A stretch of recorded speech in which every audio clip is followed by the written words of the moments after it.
Beneath this sea lies more than 1 million tons of World War II weapons. They were never dismantled. They were never disarmed. If corrosion breaks one seal, if a fishing net drags across the wrong place, fishermen die. Shipping lanes close. Entire coastlines are poisoned. This is not a grave. It is a loaded arsenal. And the question is no longer if it will move, but who will pay the price when it does. When World War II ended, the United Kingdom faced a problem few outside military circles fully understood. Millions of tons of live weapons with no battlefield to justify keeping them. Conventional explosives, artillery rockets, and even chemical weapons were stacked in inland depots, awaiting a final fate. The solution came through the British Ministry of Defence and War Office, which designated Beaufort's Dyke, a deep submarine trench in the North Channel between Scotland and Northern Ireland, as the official ordnance disposal ground. Its depth, up to 300 meters, and proximity to the naval port at Cairnryan made it a convenient and, at the time, seemingly safe location.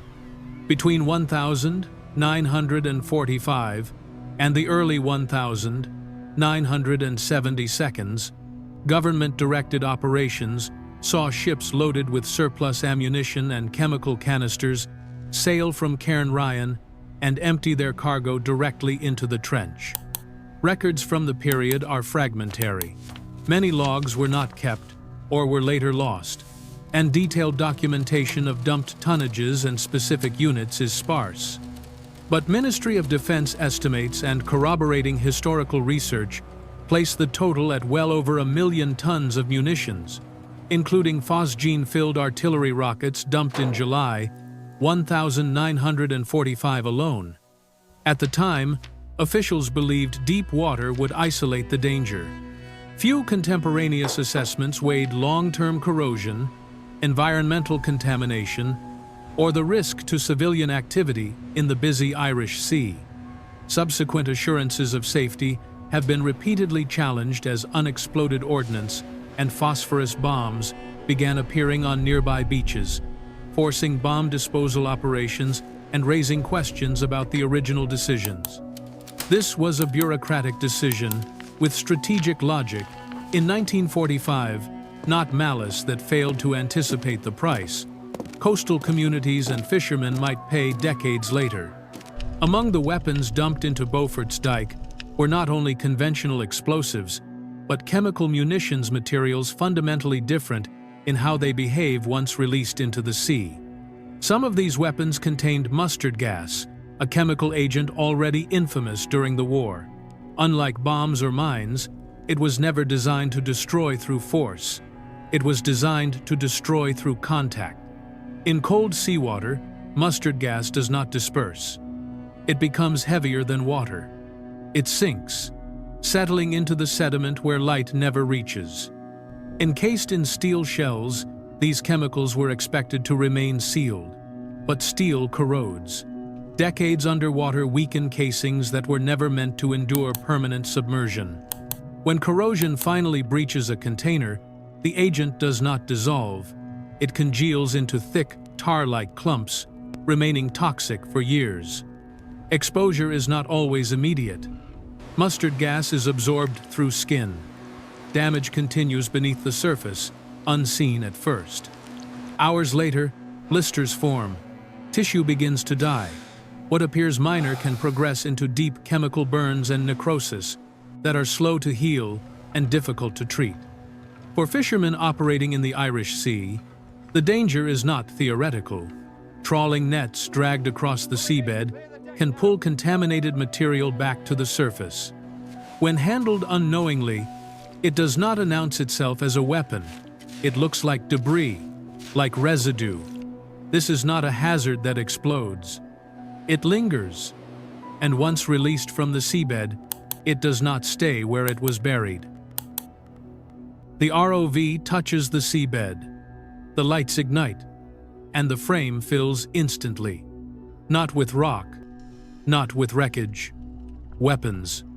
Bombs stacked end to end. Artillery shells, lying shoulder to shoulder, naval mines pressed into the silt.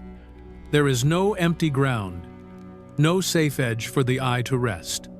Every direction the camera turns reveals more of the same dense, deliberate, and endless. The camera pans left. The field of weapons continues beyond the limits of the frame. It pans right. There is no break. The lens tilts down. Another layer appears beneath the first. Then another objects piled where gravity allowed them to settle, accumulating over decades. This is not debris scattered by chance. It is a stockpile, lowered intact and left exactly where it fell. For a few seconds, there is no voice, no music, only the low hum of the ROV holding position as the scale sinks in. Then, the vehicle inches forward. A single shell fills the foreground, its casing eaten thin by corrosion. The ROV slows, then stops. Thrusters cut back to a whisper. Even a faint wash of water would be enough to stir the silt. The camera eases closer. Too close. It backs away. No contact. No disturbance. Even machines keep their distance here. A torn fragment of fishing net lies snagged between two munitions, fibers stretched and frayed. It does not belong on the seabed, but it explains how contact happens, how something buried stays buried until it doesn't.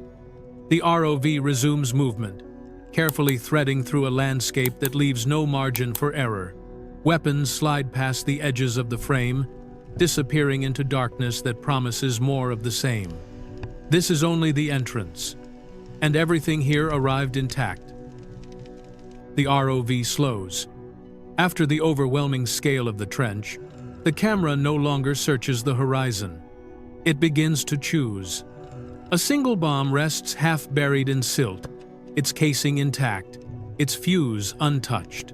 Nearby, a naval mine lies on its side, pressure horns still visible beneath layers of corrosion. These weapons were never dropped, never fired, never used for what they were built to do. They arrived here complete. Time has not made them safer. Close up, the steel tells a different story. Edges soften where corrosion has eaten through protective layers. Seams weaken. Fine cracks trace the outline of mechanisms designed to remain sealed. Silt gathers thickly around the base of each object, packed tightly enough that even a small disturbance would send it drifting. The danger here is not motion. It is instability. The camera catches a darker stain in the sand. Not oil, not shadow, something heavier. It clings to the seabed, uneven, unnatural. No name is spoken, none is needed. What was explained earlier is now simply present, silent, patient, and unchanged by time. Then, signs of people. A section of fishing net lies twisted between two shells, fibers stretched thin before snapping. A steel hook, bent and abandoned, rests nearby. This is not debris from the war. It is recent. Evidence of work interrupted. Some fishermen never knew what they had brought up. The exposure did not announce itself. There was no explosion, no immediate pain. The damage came later, burns that appeared hours after contact, injuries that worsened without warning. Ships were pulled from service. Cargo holds were sealed. Voyages ended quietly, without headlines or memorials. The sea did not explode. It simply passed the harm along. The ROV drifts onward and stops before an opened ammunition crate. The wood is long gone. The metal frame collapsed outward. Inside, shells lie scattered, undisturbed. Resting among them is a small metal tag. The camera holds, stamped into its surface, still legible after decades underwater. 1,944, Lot 317. Someone once handled this, stamped it, checked it, signed off before it was sealed and shipped. Not a soldier, not a commander. Just a human link in a chain that never truly broke. The ROV eases backward. The tag shrinks in the frame, swallowed again by the surrounding weapons. The wider graveyard returns to view, not as a mass of steel, but as a record, not of a battle, but of decisions. This place is no longer a battlefield. There are no opposing sides here, no commands being followed, no enemy left to face. The weapons below do not target anyone. They do not choose. They simply wait. For a net dragged too low, for a hull that passes too close, for a moment of contact that no one planned. This is a war without soldiers. No uniforms, no medals, only civilians who never signed up for it. Fishermen, sailors, coastal communities living beside a danger they cannot see.